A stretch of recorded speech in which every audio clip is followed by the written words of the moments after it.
out here for our little after church luncheon at where are we? We're at, is it Hope Haven Oh yeah, Trail? Hope Haven Trail here in Barataria. off of Barataria in Marrero, Louisiana. And so you can see behind us, we've got this really cool old gymnasium. And so like I think it's the neatest building. I mean the big property centerpiece is the I guess what used to be an orphanage. It was like a Right. school for an orphanage. Catholic Orphanage. Yeah, all this property at one point, and now it's all dilapidated, and they're slowly kind of building it back. Well, I think the city bought it over. Right, the diocese sold it to the city, and Yes, so I think the city is probably trying to do like recreational parks and. Right, redoing it little by little. I mean, they've got a really cool brand new field back here, track and field. But I type think thing. that's with the school. Yeah, I think it does belong to the school next door. Yeah, It's the high school next yeah. door, but I know they're going to be transforming this property, and I guess before they do, we figured we'd come and use it as a backdrop for a little vlog out here. Mm-hmm. Anyway, we're just kind of talking because yesterday was my birthday, April 26th, and I turned 48 years young. Yeah, there you go. Yeah, it's pretty cool. I mean, it's I mean, the year flew by. Yeah. Feels like just yesterday I was 47.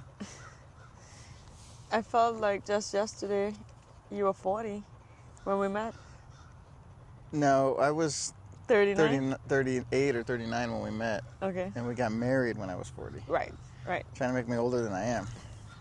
And so, all right, Pop, ready? Get it, Pop. Got to keep the boy busy out here. I think 48 is it's a good age. It's a good age to, even propel, not slow down. Mm-hmm. But oftentimes I think people. I threw the ball over there and he lost it. He can't find it. Bucky, it's over there. Go get it. Go Over get there. it. Go get it. Snuff around. There he goes. Good job, Bucky. Oh my Lord, he ran right to it. Good job. Right over there. Bucky, look. Shh. Man, the kid.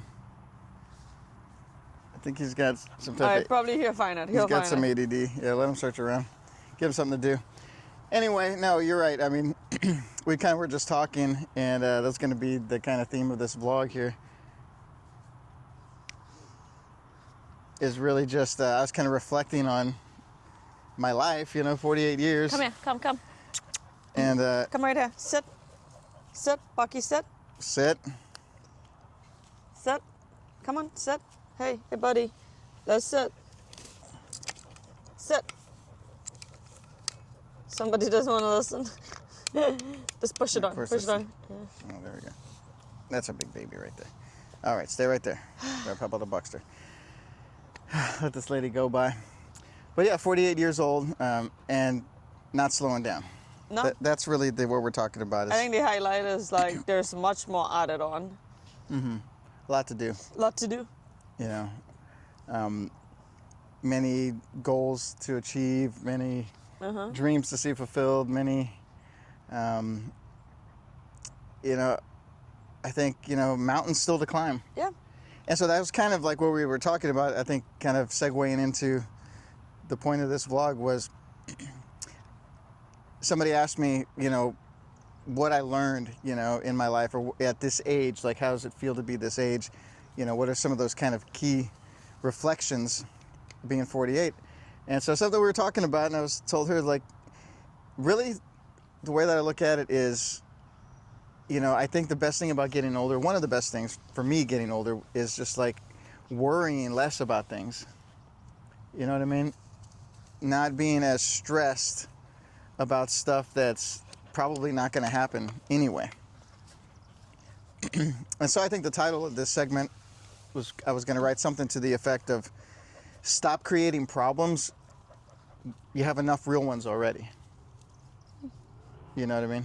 And so, like, at 48 years old, you know, I don't need to invent any more things to worry about. You know, I've already had a Bucky, lot of over life there, experiences. over I've already had a lot of life experiences, already have had a lot of ups and downs, a lot of legitimate things have already happened. You know, there's not a lot left that really surprises me at this point. there. Right. But the main thing is like, I just realized, I look back and I see how much time I wasted worrying about things that never happened. Created all these problems to be afraid of and worry about and anxiety, and most of them never came to pass. I mean, it's so true. I mean, I find myself like that too as well. And then I reflect back about contemplating or procrastinating or just pondering. And this is like knowing the word, knowing the truth, bringing our cares to the Lord, but just not really applying it to the situation. And then you look back a year and be like, wow, I just wasted time in just doubt and fear, and allow that to consume, you know, time when I could have did something differently. Something actually constructive. Yeah, because then also too that affects your health, right? Right. Because you're worrying and you're stressed, and so you're using you know, your body to bring that upon itself. Right. You actually can make yourself sick with worry and anxiety and fear. Yeah, because then you don't sleep, you don't eat, and then you're not fully functional for things that are required, and the probably at your workplace, probably at your church, probably something that you're involved with. In your family. In your family. So it really eliminates the full potential of that. So yeah. Well, I mean, and it's like, how many... Just gonna grab the ball for this kid. Like, how many years have I wasted fretting over things when I actually could have been attending to legitimate issues, things that needed attention? And so that really just kind of bugs me sometimes when I think about it. You know what I was saying, honey, is like, when I think about just the amount of time that I spent fretting over things when I could have actually been solving real problems. Yeah. Yeah. You know, and so, like, we don't need to be spending time worrying about creating things to worry about. And I think a lot of people do that. They create things to worry about. Well, I have an example. Like last year was a very, how to put it, a very, very, not crucial, but sensitive time for us. So it was a testing time. Yeah, so sure. It was, so we really plotted out that year at the beginning of the year, and it was just, you know, going through some, you know, medical treatment. And coming up to the end of the year, you know, there was some family issues that arise in my family. And the worst time that it happened was when it was a time when my body's supposed to be calm. I'm supposed to be relaxed, not stressed. And here it is that it happened the week before of my, you know, one of my, you know, surgeries. And I just remembered, like, it was just one episode after the other of doing that. And you're, you know, because you have love and care for your family, you know, and your loved ones, is that what you did was you put yourself at risk. You know, something that if it wasn't successful, I'll have to do the same process all over again. Right. And that really, really opened my eyes to show, even though I was praying, brought it to Our Lady's prayer group, and they prayed about it, but it's just that there was so much I take on that I didn't need it to. Right. And my husband told me that. He was like, why now? Like, and yeah, I look back on that, and it made 0 sense to worry. to be back and forth, you know, and just following up and just putting yourself through that. I mean, praise God that I got through it, my surgery, and it was a good success. But how much better the result would have been had I not, I saw what was happening in my family, and just bring it before the Lord and trust Him, and just focus on what was important for that time. All right. So once again, like, it's like we worry about the unimportant things instead of attending to the actual things that could benefit us at that moment. I mean, it makes no sense at all, right? It doesn't, but we find ourselves doing it over and over. And I think as time's gone on, like I said, and now at the age of 48, I can say that I feel that I've gotten better at that the last couple of years. Now, when we first got married, I was trying to adjust to married life, and I was really just still dealing with some struggles and the hang-ups from being single, and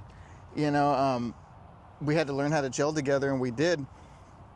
After that kind of started to really unfold and iron itself out, being in business, we're both, she's a co-owner with me in a small business that I run full-time, and she works full-time.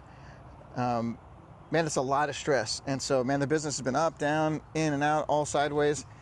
So, man, I spent a couple of years worrying about that and letting it affect my home life, And so, and what we found out is, like, 7 years later, we're still married. 6 years later of business, we're still in business, And so I could say this last year, I think I really saw some victory over anxiety. I really did. I really do. Because, I just don't feel anxious the way that I was before. Like, I think about it, like, at the end of the day, like, I'm not out to prove anything to anybody else.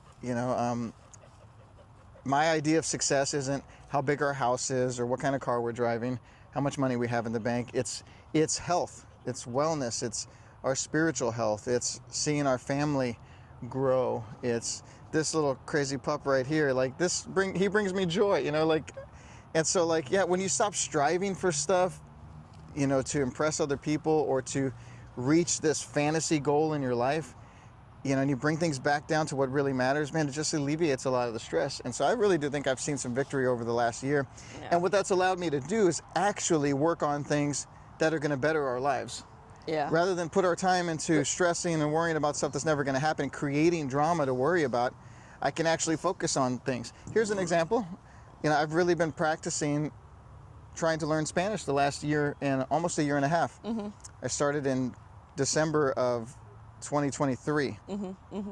Like, I genuinely started trying. And so by not worrying and stressing over other stuff, I've actually been able to put time into that.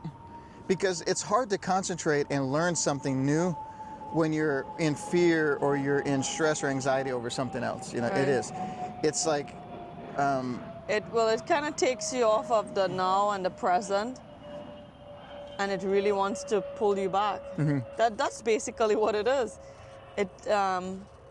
Anxiety, fear, worry, doubt, procrastination, creating problems of your own and excuses. It really it robs you. Mm-hmm. It robs you from being present right now. Yeah. I mean, how many parents right now, how many kids are in homes right now, where the parents are so stressed when they come home that they can't really give full attention to their kids, I mean, I grew up in a house that, we weren't wealthy. So, my dad worked a ton, my mom worked, and as a result, that burden of just the finances, it totally took away from quality time with my parents. You know what I mean? I would say, once I reached early teens, quality time pretty much vanished. By 13, it was just, I just started doing my own thing, just hanging out with buddies, running the streets. And so, it does. It spoils the now. And if you let it continue to fester, it'll rob the future as well. Mm-hmm. And so it's so I think it's what I want to, really focus on is letting things kind of unfold the way that they're going to unfold, not creating or adding to something to make it worse. You know what I mean? Right. I mean, and so to me, it takes a discipline, because it's very easy to sit and turn on the news, and you hear, oh man, doctors are reporting, there's a rise in what they're talking about now, measles, Right. And what it does is subconsciously, if you let it, the next time you feel an itch or something, you're like, oh, dude, I got measles now. It must. Right. And so, like, these things come into your mind, they start to implant themselves there, and then you start to dwell on this fantasy of possibly having the measles or being sick, when most likely you don't. It's probably not going to happen. You know what I mean? And so I think one of the keys is to live in reality and really, avoid these fantasies, whether they're good or they're bad. You know what I mean? Whether it's a fantasy of just taking this, this long vacation, or fantasy of doing something. And instead of, because and here's what I'm trying to say is, like, fantasies are stories, right? They're related to stories. It's something typically something fictional. Now, if you have a desire or a goal to, say, take this vacation somewhere, bring it into the reality, and make it real, and set goals to get that done. Right. Rather than just fantasize about how I'm going to get it done. Right. I think the last vlog we did in the park, we were talking about wellness and health, and how, like, it's easy as a young person to fantasize about looking like a certain superstar or celebrity or a body type, but it's a whole other thing to put the plan into action and actually get it done. Most people spend their time in fantasy and not in the reality. Yeah. And wouldn't you say? Yeah, I think that is, that's kind of like the trap.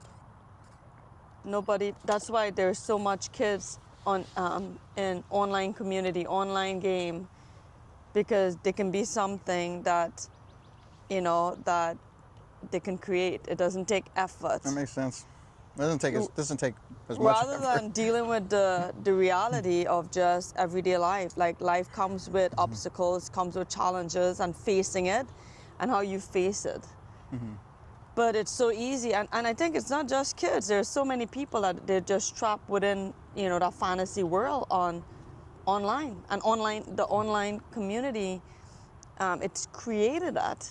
It's created that. And because there's so much that's required of you as an individual in every day. Your character, your personality, how you carry about yourself. All of these things, it helps engage, and it's it's our daily way of living. It you have critical thinking,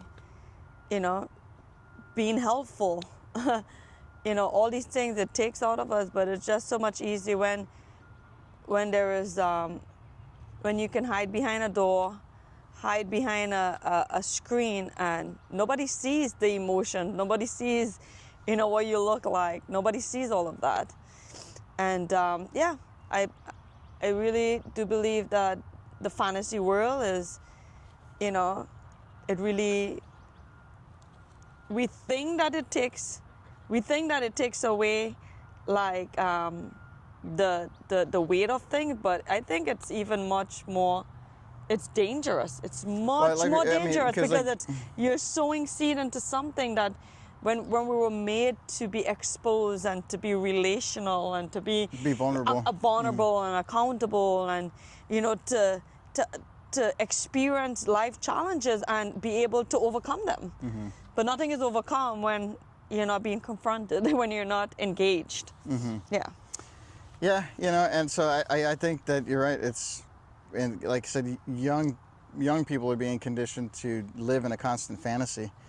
Like you said, whether it's online gaming or community, or just the allure of stuff. Yeah. And so people are working a zillion hours a week trying to acquire things that, a year from now are going to end up in a garage sale or out on the corner. And it's like, for what reason? And actual life is passing them by.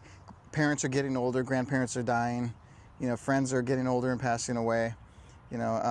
When we could be present in those things. I mean, that's the real wealth, I think about when we went to Trinidad and Tobago to visit, my wife's homeland.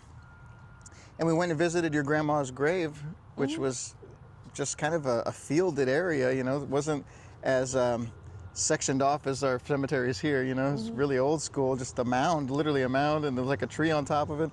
But I remember kind of thinking there at that time, like, wow, it would have been nice to meet this lady, you know? Like, to me, that's something that is a memory that would be valuable to have, but I can't have that because she passed away.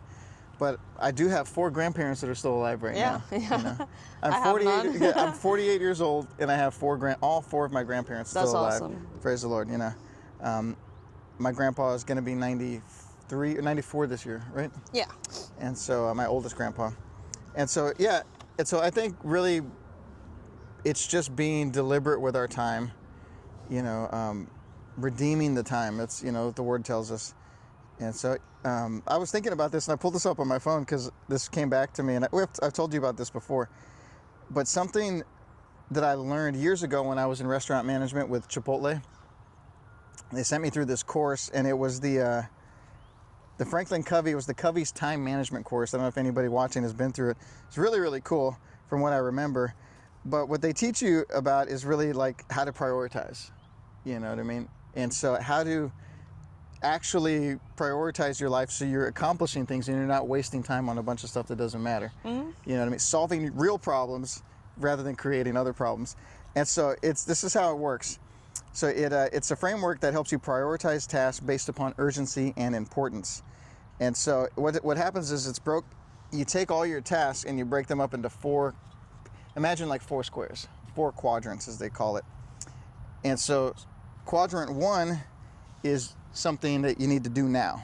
And so that's tasks that are urgent and important, and they require immediate attention. Examples of that would be like a pressing problem, a medical crisis, or an activity or project that's due tomorrow, you know, and your job may, hinge on that. Quadrant 2 is schedule. So quadrant 1 is do now, quadrant 2 is schedule. And so these are tasks that are important, but they're not exactly urgent. So they require some planning and scheduling to get them done. Examples includes like a long-term project, like we'll work on, like say painting a room or something like that, you know. Personal development, like me learning Spanish, you know, or relationship building, like a friendship you're trying to grow. You can schedule those things. Quadrant 3 is delegate, all right? And so these are tasks that are urgent but not important. They often involving distractions or interruptions. So it's things that you can do, but you know, you often get interrupted, you get distracted while you're doing it. These tasks should be delegated when possible. Examples of these would be like answering emails, you know, returning phone calls for somebody, picking up dry cleaning. You know, like it's a task maybe on my list, but it's not super urgent.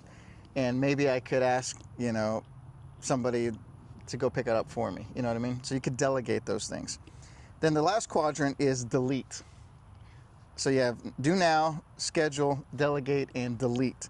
So obviously, I don't have to really color this one up too much. These are tasks that are neither urgent or important, and they often are just time wasters and busy work. These tasks should be eliminated when possible, at the very least minimized. Can you guess what falls into this category of delete? What's something a lot of people waste time on that they could totally delete right now? I mean, the past. Well, dwelling on the past for sure, but what's something practical, like in your day that you know that you can waste? Worries, stress. What's in my hand right now? Oh, your phone. Yeah. See, that's something that you could totally delete. A lot of people say, oh, I don't have time, but they'll find themselves 20, 30 minutes on Instagram or Facebook like it's nothing. And so the last thing is something that's a time waster. Anything that's a time waster. It could be watching Jeopardy. You know, it's entertaining, it's slightly educational, but you could be doing a 20-minute workout. All right, buddy. But if you could be doing a 20-minute workout rather than watching Wheel of Fortune, you know, which is directly going to affect your health, wouldn't it make sense to do that first? Yeah, yeah. Good boy. He's such a good pup. And so this is what I'm thinking, like, I want to re-implement this system back into my life. And I've told you about doing it too, because actually it's something that's available on the iPhone through just the Reminders app. So I know you can't see it here from that far away on the camera, but you can actually, you see the Reminders app, honey? Have you seen that? Yeah, I did see the reminder, yeah. And so you can actually set up tasks, and then you can put the priority level. You can set it to none, which would be basically a delete. So it's all a time waster. Maybe something you like to do, but it doesn't actually benefit anything. But it's low, medium, and high. And so you could set that right here on your phone. And so, like, I don't know, to me, this seems like a valuable tool for people to use, for all of us to use, to be able to just actually solve problems. And when I say, like, stop creating problems, you have enough already, I'm not talking about just like a crisis. A problem is anything that could be solved, anything that we could do right now. Right, You know what right. I mean? And so, like, there's plenty of stuff to actually do. So why would we want to waste more time, Yeah. you know, scrolling on your phone or worrying about something that may never happen when we could actually check some things off the list and feel accomplished, you know? Yeah. There's nothing better than feeling accomplished at the end of a day or a Yeah. week, huh? Yeah. Absolutely. And so what are some things you want to accomplish while we wrap up this video? So I can hold you to it and write it on the list. Yeah, really, really. I think that one of my setback is really I contemplate on just, you know, the future. Thinking too much about the future. Right, yeah, and looking at the now and how it's probably not shaping up for the future, and you kind of, you know, kind of resort back to a little panic mode. Man, this doesn't look like, you know. How you thought it was going to be, yeah. So then you're thinking, you know, is the direction you're going, is it right? Am I doing the right thing? You know, you start to have that. And then another thing is just, you know, stop worrying about things that I can't change. I mean, that would be, you know, stop worrying about things I can't change, but work on the things that I could change with the resources that I do have to make an impact. So, you know, yeah, I think that would be it, you know. Well, I think something really became apparent to me in my quest to learn Spanish is it's not been easy, and there's days where I feel like, you know, man, am I really learning anything? Am I really getting anywhere with this, like you're saying? But then there's days when we were watching a documentary yesterday on Colombia, the country of Colombia, and kind of some of the woes it's been through over the last 3 decades. The lady hosting it's actually from the UK, but she speaks Spanish as well, and so she's going back and forth between English and Spanish. And one thing I realized watching this video was that I actually have learned some Spanish. Like, it's been a year and a half or so, almost a year and a half, and it hasn't been wasted time. Yeah. You know, and so I think, like you said, sometimes we just have to sit and just take an inventory on the progress that we've made or where we have lacked, and then make adjustments accordingly. And that's where I think that 4-quadrant system could come into play, because you want to get better at something, you want to accomplish a goal, then check your priorities again. Maybe you're concentrating too much on the time wasters or on things that are, you know, that require some attention, but they're not exactly super important. You know what I mean? And start bumping that list up and start getting some goals accomplished. So Yeah, I think that the secret within pop. Look, overcoming, stop it. you know, excuses and creating excuses, it really lies within ourselves and our ability to, you know, see the positive, see the good, and train your mind to think that way. Because, you know, good news bring good results, right? Yeah, yeah. Bad news brings, you know, a very negative reaction. It can, yeah. And so, you know, yes, bad news comes, but we could probably take it in a good way. Oh, but I mean, there's a way you know, to look at it in a good way. Well, there's silver lining to every dark cloud. You Right. know? I think that's the point. So. Yeah, I think that's the point. But yeah, I think in regards to you and you know, where you're at in life, and you know how you're looking forward to the future. I mean, it's very helpful in regards to me, because I'm coming right behind you in regards to that. And if I can, you know, take the applications that you've been applying to your life, and you know, and put that into my life, I think that, you know, I can have a good head start into that direction too as well. So, yeah. Well, mean- like, let's wrap this up before this thing goes too long. But yeah, you know, I mean, I'm just thinking. First thing came to my mind when you're saying that is Matthew chapter 6. You know, when Jesus says, "Don't worry about tomorrow, for tomorrow will have its own issues. It's going to have its own problems. Today, there's enough problems for today, so tend to those things."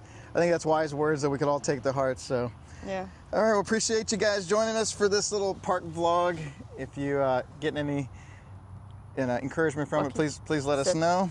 Sit. Let's see if we can get this little pup to sit for the closing. Sit. He can sit, Sit. and he can speak. Oh, wow. You mean I still speak? Oh. You mean I still speak? Can I get a paw, Bucky? Can I get a paw? Good job. I think he's all tuckered out. Can so. I get the other? All right. Well, until next time, this is Roy and Kim in real life. We'll see you down the road.